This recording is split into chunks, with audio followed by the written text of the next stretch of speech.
Então, boa tarde.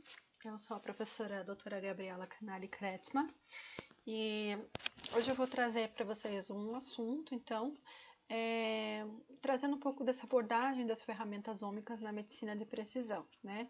Então, o título da palestra é Explorando os bastidores moleculares, né? As ciências ômicas na fronteira da medicina de precisão. Bom, mas antes da gente falar sobre o que é a medicina de precisão, a gente tem que entender um pouco sobre o que é a medicina clássica, né? Como que é feito, por exemplo, a questão do tratamento.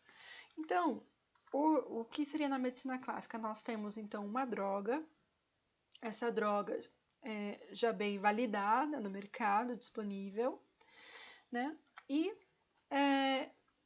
tenho diferentes pacientes nessa mesma patologia ou mesmo transtorno, né? Esses pacientes não necessariamente eles são iguais, né? A gente sabe que o ser humano tem sua diversidade, né? E pode ser que até mesmo eles não tenham a mesma sintomatologia, né? Entre eles, né? Tenham a mesma doença, mas apresentem sintomas diferentes.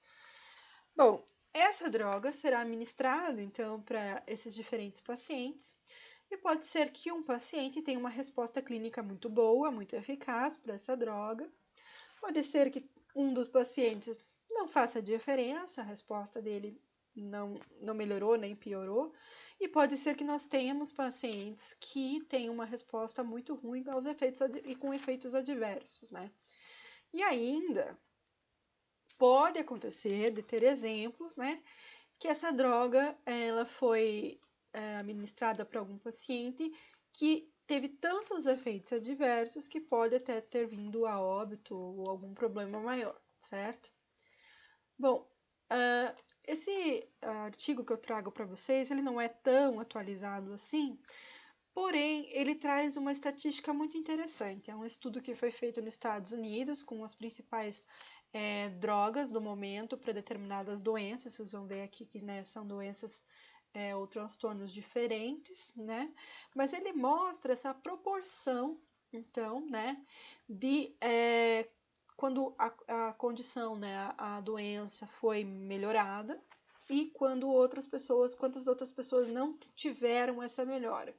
Então, aqui, por exemplo, no caso dessa droga aqui para tratamento de esquizofrenia, um paciente teve a melhora dentre 5, né?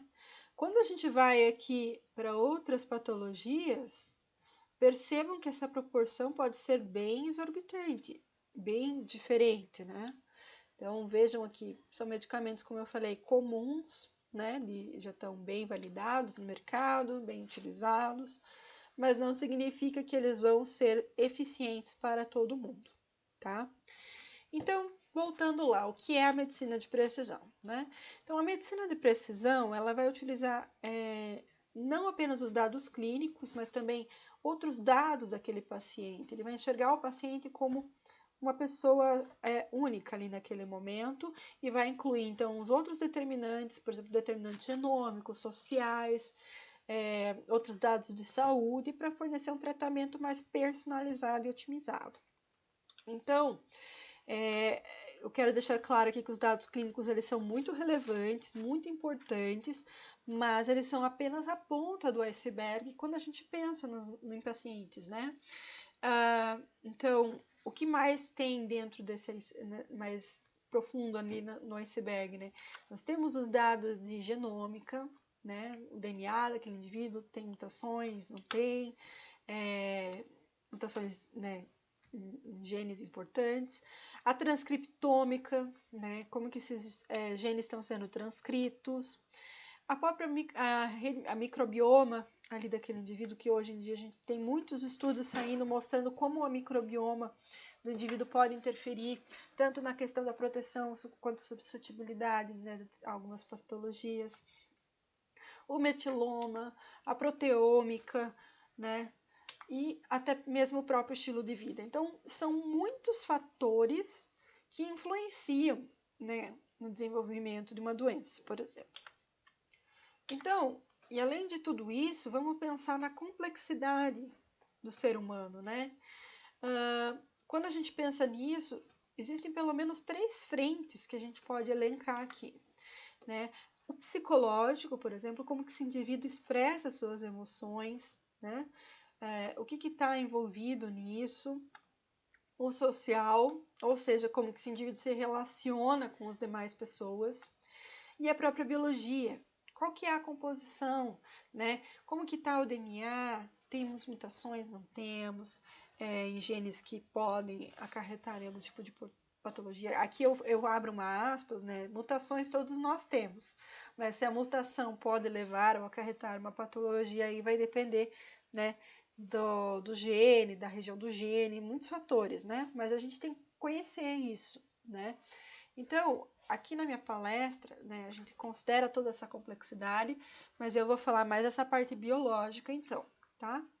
Então, considerando isso, quantas camadas, né, do ser humano podem nos fornecer informações para que haja esse entendimento, né, das patologias e até mesmo sobre o funcionamento do organismo, né? Então, aqui eu trago essa imagem. Percebam, uma imagem, né, um exemplo do sistema nervoso, né, e tudo mais, a parte cognitiva, mas percebam que a gente tem desde a genética, né, passando, né, então como que esses genes estão sendo transcritos e regulados, né, a níveis moleculares, como que isso está sendo expresso na parte a nível celular e histológico, como que essas células estão se relacionando, criando o seu network, por exemplo, no caso dos neurônios, como que está sendo criada a circuitaria, a manutenção, ou até mesmo podas sinápticas, né? O que está influenciando nisso? E resultando, né, no que a gente vê, né? Então, na parte cognitiva, na parte social, né? Então, percebam que são muitas camadas que podem influenciar nessas questões. Bom, e como que a gente pode, então, personalizar os tratamentos para não ter aquele problema que a gente mostrou no início da medicina clássica, se a gente não compreende a fundo as camadas moleculares que definem cada indivíduo? Então, como um exemplo lúdico, eu trago aqui esse quebra-cabeça, que é um quebra-cabeça de mais de 8.000 peças. Como que eu vou montá-lo se eu não entendo a qual peça corresponde cada um desses sacos, né? Ou até mesmo, como que eu vou montar se eu não entendo como que esses pedaços se relacionam entre si? Então, para eu ter uma noção do todo, eu preciso analisar as camadas e como que elas se relacionam, para daí então eu poder ter essa visão total, né, tanto do problema, o que for que você esteja analisando, né? Bom, e eu falei, né, muito dessa questão, e eu acho que é interessante a gente ter bem claro o que são as ciências ômicas, né? Então, o ômica, ele quer dizer que é uma avaliação abrangente, né, muito ampla, de um conjunto de moléculas, e isso pode fornecer um insight que melhora a compreensão do fluxo das informações em uma doença e suas alterações funcionais. Então, é um estudo que ele traz alta escala e profundidade. Então, eu investigo aquela determinada molécula numa alta escala, ou seja, todas as moléculas que estão ali, todas que correspondem à mesma categoria, e numa alta profundidade, né? Então, aqui é um exemplo, né, de algumas ômicas que nós temos, né? A genômica, epigenômica, transcriptoma, a proteômica, metabolômica, e nós temos muitas ômicas emergindo, né? Então, radiômica, radiogenômica, patômica, microbiômica, enfim, são muitas ômicas que estão surgindo justamente por conta de maior estudo, maior investimento, né, na área. Eu vou falar isso um pouco mais para frente também. E percebam que aqui, né, então nós temos as informações que cada uma dessas ômicas pode então fornecer, né? Por exemplo, no estudo da genômica, nós conseguimos ver mutações de pontos, inserções, deleções, né? variantes estruturais, variantes em números de cópia, né? Na transcriptômica a gente consegue ter uma noção da expressão gênica, né, de quais são os RNAs que estão ali presentes. Então, cada uma dessas ômicas nos traz informações adicionais para maior entendimento de uma patologia. E aqui embaixo, né, a gente vê, então, as principais técnicas, né, que podem te trazer essas informações. Bom, se vocês pegarem estudos ômicos, né, artigos de estudos ômicos, vocês vão ver que tem bastante trabalho, né, mas normalmente os trabalhos, principalmente os demais antigamente, eles abordavam apenas uma ômica no trabalho. Né? Então, você estuda uma doença complexa e você estuda o genoma de pacientes com aquela doença complexa. O caso, por exemplo, os GWAS, estudos de Genome-Wide Association Study, que são estudos de associação de genoma total, por exemplo, né? Então, entre outros tipos de estudo, mas que eles focam apenas em uma das camadas, né? Então, pensando nisso, quão informativo pode ser um estudo ômico que considera apenas uma camada, sendo que nós somos, então, indivíduos complexos e com sistemas interligados, né? É claro, a gente entende que antigamente os custos eram muito altos de sequenciamento, né, e tudo mais, para a realização dessas técnicas. Então, isso, claro, inviabilizava fazer vários estudos ômicos ao mesmo tempo. Mas, hoje em dia, com essa questão do barateamento do custo, surgiu muitos estudos que integram as ômicas, né? Então, eles são os estudos chamados multiômicos, onde você vai integrar a análise de diversas e diferentes moléculas para obter justamente uma visão melhor e mais aprofundada do que está acontecendo ali naquela patologia, naquele transtorno ou no que você estuda, né? Então, aqui é só um exemplo de como as peças do quebra-cabeça vão se encaixando para proporcionar essa visão do todo, né? Então, aqui é mais um exemplo, né? Nós temos os dados sendo gerados, cada ômica isoladamente, e depois nós temos a integração dessas informações de forma que eu consiga ter um insight muito maior dentro daquela patologia e entender o que está acontecendo, né? Porque não necessariamente que eu tenha uma mutação naquele gene, por exemplo, que ele vai alterar de fato, por exemplo, a minha proteína depois lá no final. E para isso eu consigo, então, com a integração, analisar, né, de fato, desde o início da caminhada até o final. E como que eu faço isso, né? Hoje em dia, né, a gente tem um investimento e uma procura muito grande de ferramentas, então, da bioinformática e da inteligência artificial, que proporcionam essa possibilidade, então, de integrar esses dados.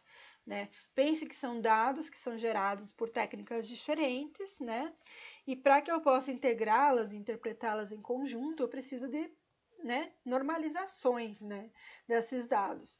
Então, hoje em dia, nós temos aqui nessa figura representada, então, vários, né, ômicas, entre outros dados, que são obtidos de outras maneiras, às vezes, e primeiro que a gente tem necessita aqui de um poder computacional de análise e de armazenamento muito grande, né, e aí começa a parte das limitações de estudos multiômicos, que eles exigem esse poder computacional, e esses dados eles precisam ser normalizados, né, de forma que eles possam ser integrados para fazer análise, né? Então, nós temos diversos algoritmos e diferentes formas, né, na machine learning, para poder pegar esses dados, encontrar padrões, né, determinar padrões e conseguir, então, extrair uma informação relevante ali, pode encontrar biomarcadores, você consegue clusterizar, ver, né, encontrar vias que estão sendo mais acionadas dentro daquela patologia, por exemplo, né? Então, cada vez mais, né, estão surgindo novas ômicas, então cada vez mais a gente precisa desenvolver ferramentas, testes estatísticos, maneiras de lidar com esses dados, né? Então aqui é só mostrando, então, essas camadas ômicas individualizadas para integrar isso. Então eu tenho duas principais formas de integração, né? Sendo então essa integração independente da biologia, e temos integrações também que são integrações não supervisionadas, né? Então onde você faz as clusterizações, por exemplo, na máquina, e consegue extrair os padrões, então, dessas fontes, né, dessas ômicas. Bom, e como que a gente obtém os dados ômicos, né? Como eu falei para vocês, né, naquela primeira figura que eu mostrei, eu trouxe um pouco de cada técnica, né? Mas o que é interessante é saber que grande parte dessas técnicas elas são baseadas em sequenciamento, tá? Então, o Next Generation Sequence, o NGS, que vocês devem ter ouvido já falar, é uma das principais fontes de geração de ômicas, né? Porque ele permite diversos tipos de técnicas para selecionar diferentes tipos de moléculas, né? Nós temos as espectrometrias de massa e, claro, né, para poder analisar tudo isso, são dados, muitos dados, a gente precisa das ferramentas de bioinformática. Então, aqui é só um gráfico para relembrar, então, como eu falei para vocês, a gente está tendo surgimento de novas ômicas o tempo todo, né? Tem muito estudo na área agora, e isso é resultado justamente dessa queda no custo, né, de sequenciamento, visto que o sequenciamento é uma das principais técnicas, né, para gerar esses dados. Então, percebam, né, que em 2001, mais ou menos, era quando a gente tinha o projeto Genoma Humano, onde começou-se, então, essa questão da automatização, né, e o investimento nesse tipo de tecnologia. E a partir de 2007, então, nós tivemos uma queda bem drástica nos valores de sequenciamento.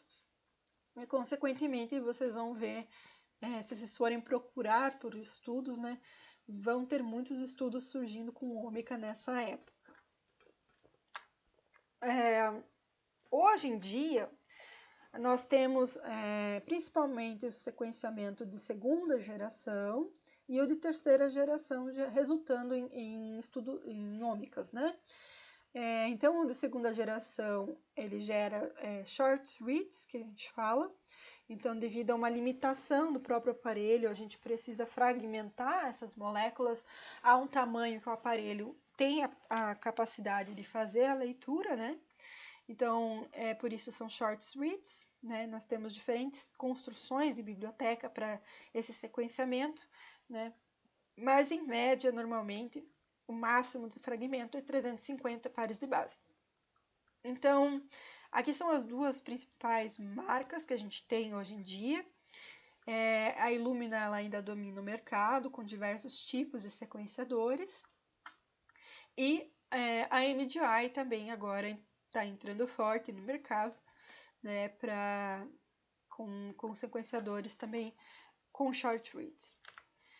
Além disso, né, nós temos a sequenciamento de terceira geração, que ainda ele tem sido mais utilizado na pesquisa, né? E ele fornece long reads, então ele te fornece a vantagem de você não precisar fragmentar, por exemplo, a molécula para poder ler, né? Ele consegue ler isso, moléculas muito maiores, e isso facilita, por exemplo, na hora de você montar um genoma, por exemplo, né? Porque você não precisou fragmentar, então você não precisa, suas peças do quebra-cabeça são peças bem maiores, vamos dizer assim. Né? Então tem bastante ômicas surgindo também, principalmente com long reads no campo da pesquisa. Bom, e como eu comentei com vocês, nós, para integrar esses dados, para fazer um estudo multiômico, a gente tem que ter um cuidado muito grande, né? A gente precisa considerar qual foi a tecnologia que você usou para obter aquela sequência, né? né? Você tem ali todas essas ômicas, a gente precisa transformar esses dados através de ferramentas bioinformáticas, de estatística, para poderem ser integradas. Elas são normalizadas, a gente tem que ter um controle de qualidade muito alto, né, para poder ter certeza que o que você está vendo ali é de fato algo que não é um falso positivo, por exemplo. E a seleção dessas features que a gente fala, né, para poder fazer as análises, né? Então, eu ressalto aqui porque não é tão simples você, por exemplo, pegar só uma sequência ali do sequenciador e analisar. Tem toda uma pipeline de estudo de qualidade, de controle de qualidade, né, de normalização para você poder usar esses dados.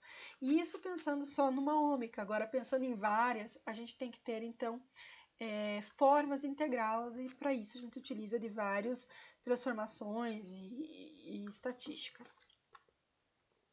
Tá, mas então voltando naquele assunto, né, da medicina de precisão, eu apresentei para vocês sobre as ômicas, né, e onde que isso vai se encaixar então no caso da medicina de precisão. Bom, então olhando aqui, né, novamente para a figura, a gente tem a medicina personalizada nesse caso, né? Então aqui à nossa esquerda a gente tem um tratamento único e aqui à direita, então, o tratamento personalizado. Então nós temos diferentes pacientes com diferentes perfis moleculares, né? Cada um desses pacientes tem um background genético, tem um estilo de vida diferente, às vezes até a doença se manifesta de uma forma diferente, né? Então, no caso de um tratamento único, é aquilo que eu trouxe no início para vocês, né? Nós temos uma eficácia para alguns pacientes, para outros tem efeitos adversos muito graves, e outros a eficácia é praticamente nula, não tem muita diferença. Agora, se eu tenho uma análise desse perfil molecular, né, do meu paciente, eu verifico quais são os biomarcadores. Às vezes ele tem uma mutação num gene que o torna intolerante a determinado tipo de medicamento, né? Então, percebam que aqui eu traço esse perfil molecular dele, né? Analiso o seu estilo de vida e daí eu personalizo, né, um tratamento para ele que vai ser efetivo, que eu vou ter redução dos efeitos adversos graves, né? Vou ter um aumento na eficácia, né? E para determinados indivíduos. Então eu entro com outros tipos de drogas, né? De acordo com aquele perfil molecular do paciente. Então isso seria então a medicina de precisão. E onde entra a ômica nisso, né? Justamente nesse traçar o perfil molecular do indivíduo, né? Entender como que ele é molecularmente. Então eu trouxe alguns exemplos aqui das ômicas nessa busca pela medicina de precisão, né? O primeiro, não teria como não falar, né? É na parte da oncologia, né? Então, na oncologia a gente tem muitos estudos, né, que analisam essa parte da mutação, né, das variações de cópias, na expressão de gene, na metilação e na proteômica, né? Tem vários estudos em diferentes tipos de câncer. A gente sabe que o câncer ele tem um impacto da genética muito alto, né?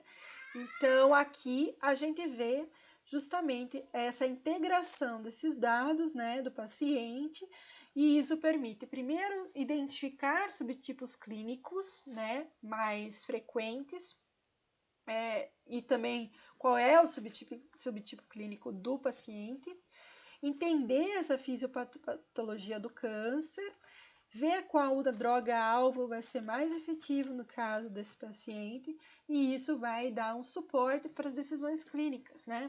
Então, temos uma redução dos efeitos colaterais em quimioterapia, por exemplo.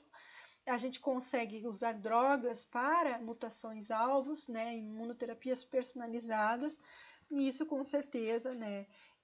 Melhora efetivamente o tratamento do paciente. Aqui é um outro exemplo que tem sido utilizado mais na parte de pesquisa, né? Mas para compreender as doenças neurodegenerativas. Então, o que a gente tem são estudos, né, das diversas camadas moleculares, ômicas, né, aqui, a integração desses dados, inclusive aqui utilizando, ó, imagens, né, a análise espacial, né, a gente tem hoje em dia o transcriptômica espacial, que você consegue analisar exatamente onde está, qual célula e a localização dela no tecido onde que está sendo expresso.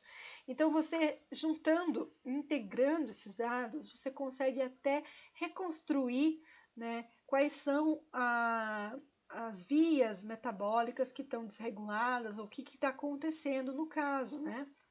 Então, aqui, por exemplo, nesse estudo, eles mostraram justamente que há uma ativação grande da parte da inflamação, né? Conseguem verificar onde está a neurodegeneração, né?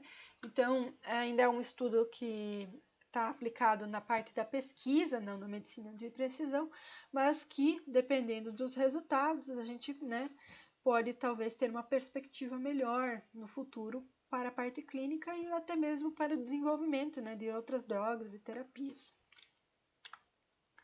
Aqui é um outro exemplo, como utilizar a abordagem ômica para resolver questões de alergias. Então, o que a gente tem hoje em dia?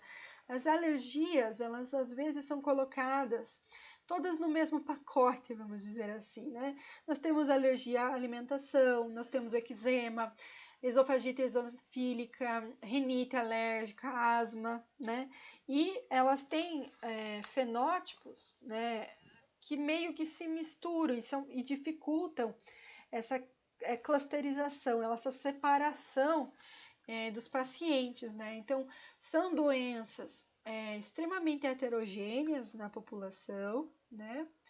E para fazer o diagnóstico são baseados principalmente, né, na parte do relato clínico, né, dos sintomas que a pessoa está sentindo.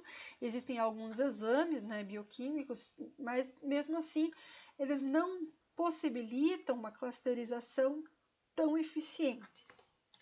Então, quando a gente entra para essa análise ômica, né, integrando essa multiômica através das ferramentas de bioinformática, machine learning, que é o que eu tenho falado, a gente considera, né, os fenótipos clínicos, então aqui, questões ambientais, ancestralidade, hereditariedade, até o próprio gênero, né, e analisa isso aqui e consegue separar de uma forma mais efetiva os endotipos para o diagnóstico, né. Bom, então esses foram alguns exemplos que eu trouxe, né, de como que a gente está tentando trazer essa questão da ômica para a medicina de precisão, e também, como eu falei, tem muita coisa que ainda está em estudo, né, na parte da pesquisa, mas que quem sabe no futuro, né, a gente consiga ter mais terapias e um entendimento até melhor da doença, né. Mas existem alguns desafios nesse uso de ômicas na medicina de precisão, né? Aqui eu trouxe alguns deles e a gente vai comentar um pouco melhor sobre cada um deles. Então, o custo. Como eu falei para vocês lá no slide, né, que eu mostrei aqui no gráfico, sim, nós tivemos uma redução muito grande, né, no custo de sequenciamento e na aplicação dessas tecnologias, porém, a redução por mais que tenha tido essa queda, ainda são valores consideravelmente altos, né, dependendo da onde a gente está falando, né?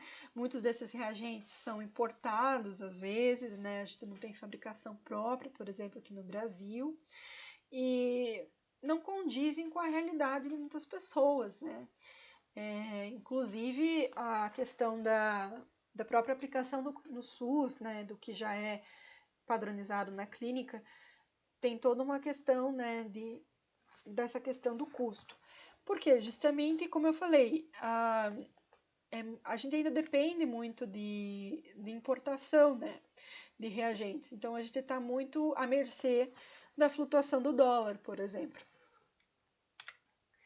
Além disso, a gente tem, né, as ômicas, como eu falei para vocês, elas são em grande escala, né? Então a gente gera muitos dados e esses dados eles precisam serem armazenados da maneira adequada, né? Então, quais são as soluções? A gente precisa pensar em soluções de armazenamento desses dados, segurança desses dados, né? Que eu vou falar um pouquinho mais para frente, mas é justamente pensar, vamos armazenar esses dados em servidores físicos, na nuvem. Quanto tempo a gente armazena, né? Hoje em dia a gente tem várias tratativas de como devem ser feitos esses dados, né, baseados na lei, inclusive, por exemplo, eu vou falar mais para frente um pouquinho sobre isso, mas é uma questão que a gente precisa pensar a infraestrutura para manusear e armazenar esses dados. Mão de obra especializada, né? Eu não adentrei profundamente nas questões de bioinformática e machine learning nessa palestra, mas vocês perceberam provavelmente pelos gráficos que são muitos testes, muitas ferramentas que a gente tem hoje em dia. Então, para saber manusear, integrar e ter certeza que o dado está correto, que está com qualidade boa, que você pode estar integrando, qual normalização eu vou usar, qual teste estatístico eu vou aplicar, que ferramenta é o mais indicado, como que eu armazeno. Então, são todas essas situações que você tem que ter uma pessoa dedicada e especializada em fazer isso, né? Então, os bioinformatas aí tem um campo muito grande para atuação, né? É uma área que está crescendo muito, porque tem que acompanhar junto com esse crescimento exorbitante de ômicas surgindo, a gente tem que ter pessoas também especializadas para poder lidar com esses dados, né? Então está tendo um investimento muito grande, né, em cursos nessa parte da bioinformática, da própria estatística, da ciência de computação, né? Que eu acho que ainda precisa de mais, porque é tanto dado que não dá conta pela quantidade de pessoas que estão se formando na área, né? Então é uma área com muito crescimento, possibilidades, né? Além disso, a gente precisa também proporcionar aos médicos uma capacitação para interpretação desses dados, né? Os laudos, eles têm que vir de uma maneira adequada para que os médicos possam entender e passar isso para os seus pacientes numa linguagem acessível, né? E, com certeza, né, nós precisamos cada vez mais de treinamentos, né, para tudo isso. E junto disso, né, não só o pessoal especializado, a gente precisa também do desenvolvimento de ferramentas cada vez mais robustas, né? Como eu falei, estão surgindo a todo momento, né, novas pesquisas, novas ômicas, e para conseguir lidar com cada dado, né, como ele é gerado, qual é a normalização que a gente tem que usar, a gente precisa também de novas ferramentas que consigam suportar aquele determinado tipo de estudo, aquela tecnologia, né? Então, além das ferramentas que já existem, que às vezes podem ser aperfeiçoadas para utilizar naquela análise, a gente também precisa de desenvolvimento de novas ferramentas e validações dessas ferramentas, né? E junto disso, né, pensando mais no futuro, né, quando talvez a gente possa ter mais esses estudos multiômicos na parte mais clínica, né, enfim, a gente precisa pensar também na questão da reprodutibilidade e da padronização, né? Então a gente tem que criar e executar procedimentos operacionais padrões e pipelines de análise que possam então obter, né, a maior reprodutibilidade entre as amostras, né? Que a gente possa então dizer que de fato, se a gente encontrou uma variação, foi decorrente da patologia ou do que a gente está observando e não de um erro na análise, né? Então, isso também entra dentro da expertise dos bioinformatas, né? De terem essa cuidado, né? De padronizar e conseguir obter essa reprodutibilidade. E aí entra, né, quando a gente fala de dados ômicos, a gente está falando dessa parte biológica, a gente não pode esquecer da questão ética, de proteção dos dados e até do próprio paciente, né? Hoje em dia a gente tem a Lei Geral de Proteção de Dados, a LGPD, a Lei 13.709 de 2018, que estabelece então diretrizes para o tratamento dos dados pessoais, visando proteger, né, a privacidade e o direito dos indivíduos. Então, é algo assim que tem que estar já no início do projeto, né, da pesquisa, ter essa noção e essa proteção dos dados, né, do participante, né. E além disso, né, quando a gente fala de estudos mais voltados na área da pesquisa, sempre ter essa questão em mente, né, que a gente está trabalhando com dados que precisam ter autorização ética dos comitês de ética em pesquisa, né, tanto para armazenar quanto para utilizar os dados, né? Isso tem que sempre estar muito bem descrito e aprovado, e o próprio paciente, né, ele tem que estar ciente do que vai ser feito com o material dele, né? Além disso, um outro desafio que nós temos é o background genético populacional, né?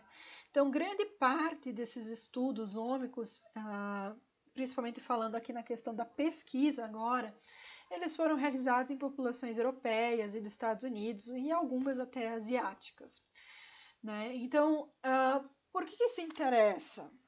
As populações, elas apresentam frequências alélicas diferentes, costumes e hábitos diferentes, exposições a condições ambientais diferentes. Então você não consegue colocar todo mundo no mesmo background, vamos falar assim, né? Todo mundo tem uma background genético diferente. E é como a gente está falando aqui no Brasil, né? Eu trago esse estudo super interessante, né, que foi realizado recentemente, e ele mostra justamente essa composição nossa, né, da população brasileira, mostrando essa miscigenação. Então percebam aqui, né, aqui estão as principais populações, nativos americanos, europeia, África e Ásia. Então percebam como nosso background genético, ele é composto por muitas populações.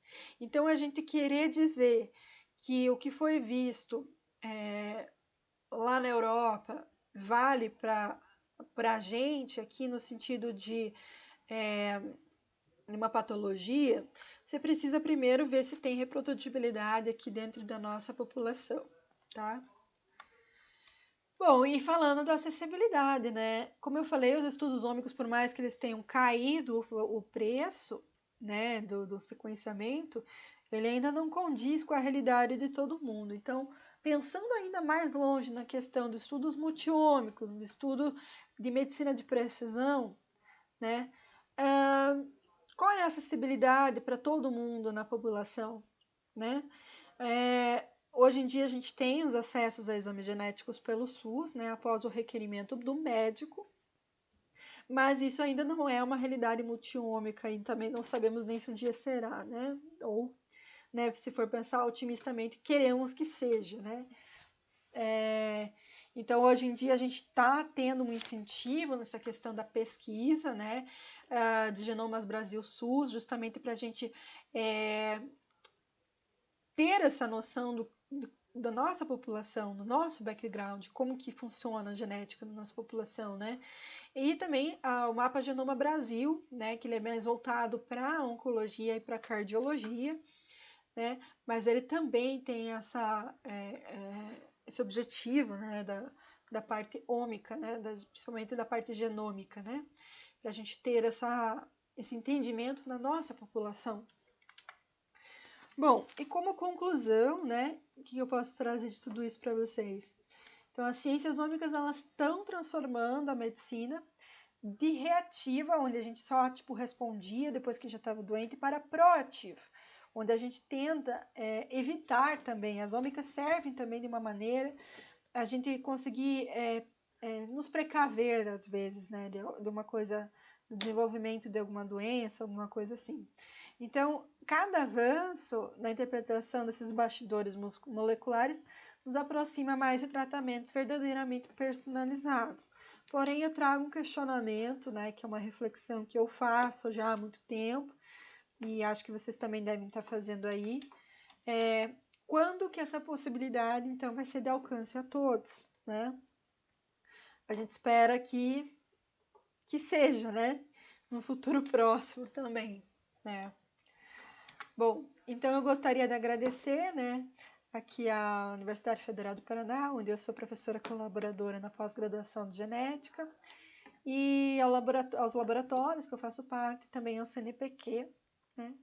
E é isso.